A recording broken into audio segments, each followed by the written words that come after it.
All right, everyone. Happy Sunday noon. Guys, sorry I didn't upload last Sunday. This was due to some outside obligations that I had, so I wasn't able to get a video out. I apologize for that.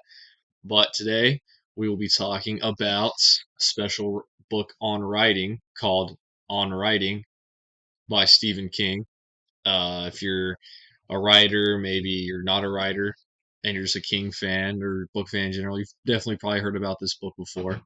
Sort of part memoir, part writing advice from the man himself, Stephen King.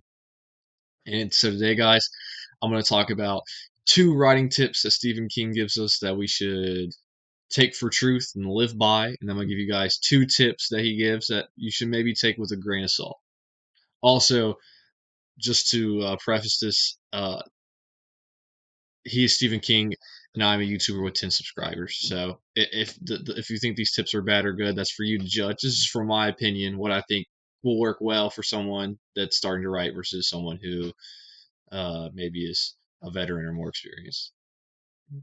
Tip number one on writing Stephen King: read a ton and write a ton. So that one's pretty self-explanatory, but I think Stephen King makes a great point by saying that you have to read books in order to write books. As someone myself, when I first was interested in writing, I would I was mainly a manga reader or an anime watcher, and I thought, hey, like these stories are cool, and I really like them. I want to write my own.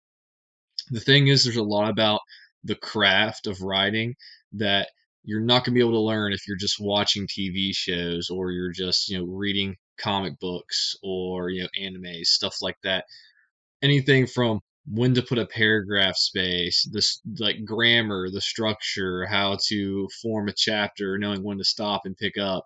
These are all things that come with reading other books and seeing how other authors do it, how they put the words to the page, and then you sort of by osmosis take that in yourself and start putting it into your own writing.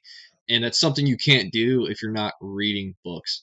So, guys, if you want to be a writer and you're serious about it, you gotta read a lot of books, and you gotta write a lot too. To touch on the latter half of that advice, writing's like any other skill that you pick up.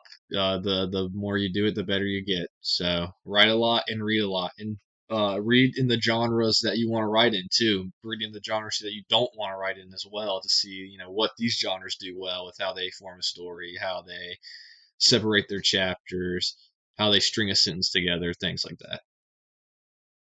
The first piece of advice that you should maybe take with a grain of salt is, and we all know it, we've all heard it. If you've even walked past a writing class before, you've heard this advice. It's adverbs. To never use adverbs. Of course, this advice is given with good intentions. I mean, Stephen King is one of the most prolific, probably the most prolific writer of our time. So maybe it would be good to take his advice. What I'm saying here is there's definitely a place for adverbs to be used, right? But what King is saying is that you should find a way to structure your sentence or how you're putting your sentence together to avoid having to rely on an adverb to describe an action or an emotion. So instead of like he opened the door silently, you could say he turned the knob with great care and slowly pulled the door open. That's a little bit wordy, but you sort of get what I'm saying there.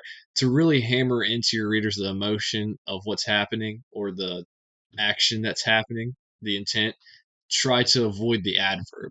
Now, of course, there's times where sometimes an adverb is just better to use. Sometimes it's more concise.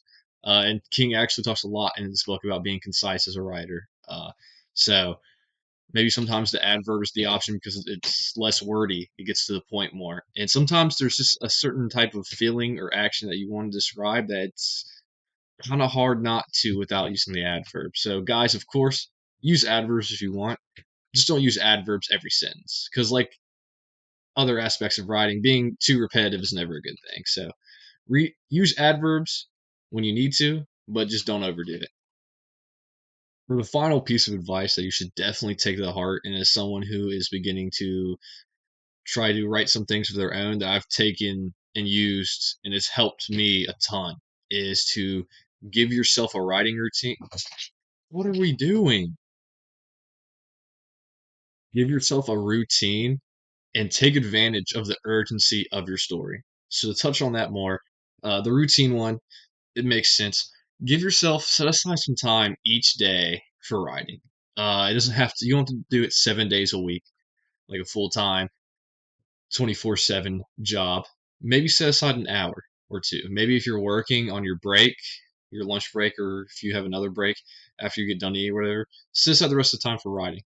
Just write a little bit every day. So that's going to improve your craft because you're writing every day, but it also is taking advantage of the urgency that you have when it comes to writing your story. Now, what I mean by taking advantage of urgency, how King puts it is when we come up with the story idea, we start this story, we're super excited about it because we're like, oh, we have this great idea. Let's put it to paper.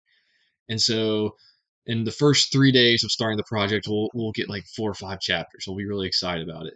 Then something will come up and we'll put it off, and and we'll lose.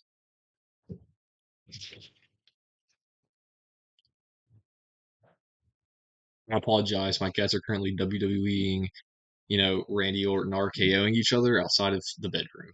But so taking advantage of the urgency of your story, you got a good idea, you're putting it on paper, and you're really excited about it. Then something comes up in life, work, family obligation, you put the story off for a couple of days. What's dangerous about this is you start to think about your story and you maybe think about the negatives, right? Like, ooh, I probably that scene's not going to work in the context of where I want to go with the story later, or the way I wrote this scene is kind of bad, or just in general, like my writing's terrible. Why am I even writing a story? These are all emotions I get once I set the story aside for a couple of days and I don't touch it. This is what leads to starting a project and never finishing it. And this is and was and is a huge issue that I've had in the past is getting the first 4 or 5 chapters of a story and then never touching it again because I didn't take advantage of the urgency that I had in the beginning stages.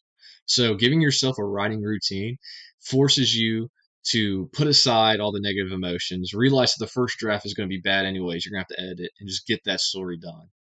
So remember, yeah, get the routine down, and that way I'm working on the story every day, and I'm fighting against the demons that are telling me to quit because why are you even writing? You're terrible at it. So give yourself a routine, try to write every day, and remember that your first draft's going to be bad anyway. So you might as well just go ahead and get it done, do what you want, get excited about it, take advantage of the excitement that you have for your story, and then once you finish it, set it aside for a while and then come back, and then you can have the editor's eye when you're looking over it. For the last piece of advice to take with a grain of salt from the man himself, Stephen King, is discovery writing.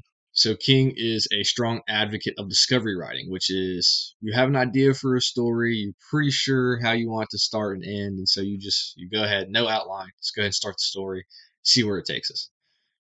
His argument for this is that it makes your story feel less contrived because sometimes your characters can surprise you by what they do, which is kind of a crazy the same thing to say because these characters are not real. They're creations of fiction out of your mind. But as someone who has, started to try to write some things, it does make sense. Sometimes you had a plan for something, but then when you get to that scene you're writing, you're like, well, I think this would make more sense with how my characters act and their motivations, and your story takes another path.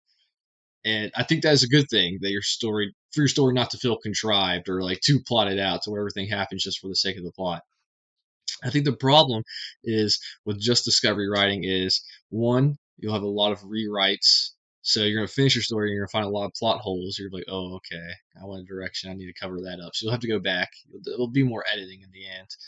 And two, for the to be a proponent, opponent, sorry, opponent of discovery writing is sometimes the endings aren't so well, or maybe the middle isn't so well because you kind of just stumbled upon this ending, right? You got to this point, you ended the story, you didn't have a plan for it. Do I think that you should outline every single word? No, but I do think there should be a nice middle ground there, right? Discovery writing, is great because King, like King said, it makes your story feel less contrived, it makes it feel more natural. I think it is important to do some outlining as well too, though, so you don't end up with an ending that you hate or write yourself into a hole. Right? You might write yourself into a hole if you're a discovery writer because you get to this point, you're like, oh wow, I don't know how to get out of this or finish the story. So try to find. I wouldn't start a story without an outline. Have at least some sort of outline before you begin writing. That'll be it for the video today, guys, for on writing my Stephen King. Some tips that I would take to heart and some other tips that maybe consider before employing them yourself. Of course, I've never published anything anywhere, so take anything I say with a grain of salt as well. But thank you guys for watching, and I'll see you next Sunday.